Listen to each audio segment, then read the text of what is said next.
नवव्या दिवशी मनोज जरांगे पाटलांचं उपोषण स्थगित। पाणी पिऊन जरांगेंनी उपोषण सोडलं।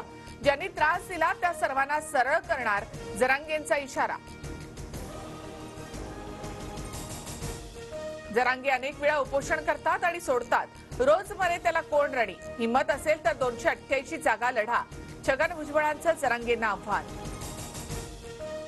महाविकास आघाडी सत्तेत आल्यावर ओबीसी मधून आरक्षण देणार का, हे पवार, ठाकरे आणि काँग्रेसकडून लिहून घ्या।